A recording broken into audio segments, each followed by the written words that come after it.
Welcome to the Bible and Christian Spiritual Formation. My name is Paul Hill, and I look forward to getting to know all of you throughout this course, through our Zoom sessions, through the work that you're going to do in the course, and also I'll pop in on the residency when you're here in a month or so.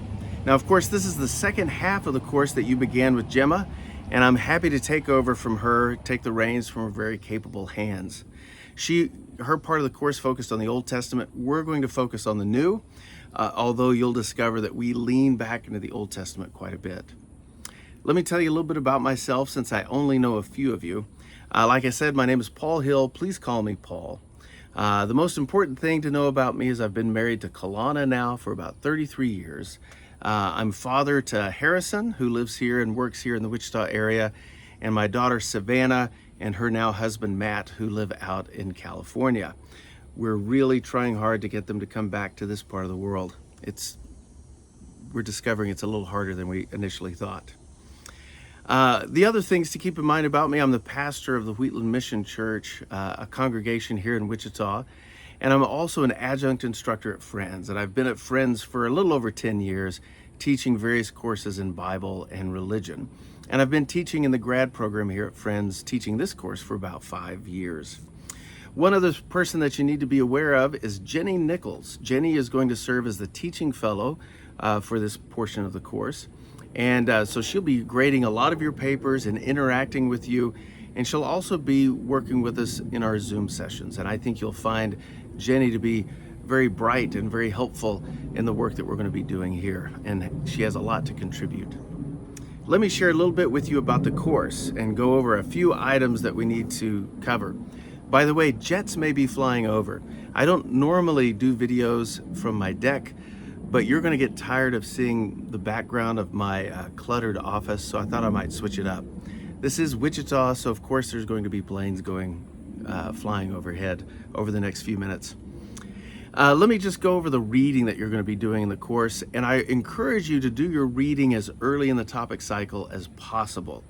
That way it gives you more time to marinate on the reading, to think about it, and maybe even to reread portions of it in preparations for our discussions during our Zoom sessions. Some of the books that you're going to be reading from during this course include this one that you're very familiar with, The Drama of Scripture.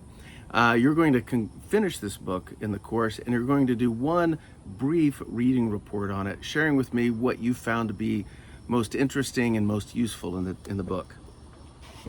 Another book we're going to be reading from is Eat This Book by Eugene Peterson. I like to call him Saint Eugene.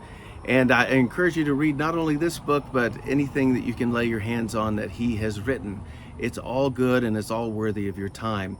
We're going to be reading about a third of this book in this course, and I think you'll find it very enlightening. We're going to read one chapter this semester and the rest of the book next semester. And the book I'm referring to is Reading Backwards by Richard Hays. I think you'll enjoy this book. He really helps us understand how the Gospels rely heavily on the Old Testament, not just for their content, but for the way in which the message of Christ is communicated. Excellent book by Richard Hays, the recently, sadly, deceased Richard Hays, Reading Backwards. Now, you're going to be reading a chapter each out of these books, and these are available to you on PDF and Moodle. The first one is Deep Exegesis by Peter Leithart. You're going to read in our third session, a chapter entitled The Text is a Joke.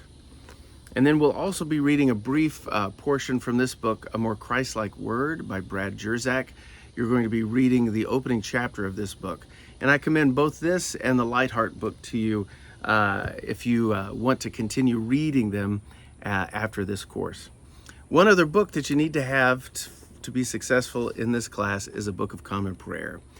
Specifically, the Book of Common Prayer, the 1979 version from the Episcopal Church. It'll look something like this. But remember, you need to pick up the 1979 version of the prayer book, because we are going to be doing an exercise for 6 weeks of this course where you will be praying the daily office. You'll be praying morning prayer and then one other office of prayer during the day, 3 days a week. And of course, you'll need this specific prayer book and the lectionary that comes with it to get you through that process. And I think you'll find it to be a very rich and enlightening experience praying daily prayer. Some of you may already do this. If you're an Episcopalian or an Anglican, you may have experience with it. And if that's the case, I welcome your input as we go through this process of reflecting on that experience. And one last thing to share with you, some of you may be members of ACNA churches, Anglican churches, and in those churches you may be using the 2019 prayer book or the Red prayer book. Let me know if you're one of those persons, and I will allow you to use that prayer book for this exercise, but please let me know ahead of time. Some other things for you to keep in mind: there will be 4 lectures in the course released with each topic cycle. One of the first lecture is up. The other 3 are still being recorded and they'll be released shortly. There will be a Zoom session every 2 weeks with every topic cycle towards the end of the topic cycle, and you'll be asked to do a report on that Zoom session. I do encourage you to keep it to about 2 to 3 sentences. Keep those reports brief. I've already mentioned the exercise, but you will be reporting on that exercise for the last 3 topic sections, topic cycles of the course. And the instructions and the prompts for each one of those are in Moodle. I have some specific questions that I'm asking you regarding your experience with the prayer book. And then there will be a final paper where you're going to reflect on Lectio Divina and Fixed Hour Prayer with the lectionary, how these two interact and how they may enhance one or the other. And that'll be the final assignment for the course. And the instructions for that are in Moodle as well. And that paper, along with the reading report, are not very long, so I think you'll find them to be a really good experience. And with that, I want to share one quick comment about your writing. I'm asking you to write more briefly in this course, partially because this is just a 1-hour course, but also because it's going to require that you edit and perhaps even rewrite what you need to say into shorter, more compact paragraphs. I encourage you to do this not just because it's helpful to those of us who are grading your work, but more importantly, it is helpful to you, because the editing and rewriting process, the process of making something shorter and briefer, is going to help you sharpen your own thinking about the subject. So it's not just for our benefit, it's also for yours. And one last thing that I hardly need to say, but I feel that I have to say it now that we've entered into the year 2025, and that is AI of any kind in this class is expressly forbidden. You may be shortening your work, but you're also shortening your experience. And that's the last thing that we want to do. Not to mention the fact that in this class, I'm asking you to reflect upon your personal experience with God as you encounter Him in Scripture.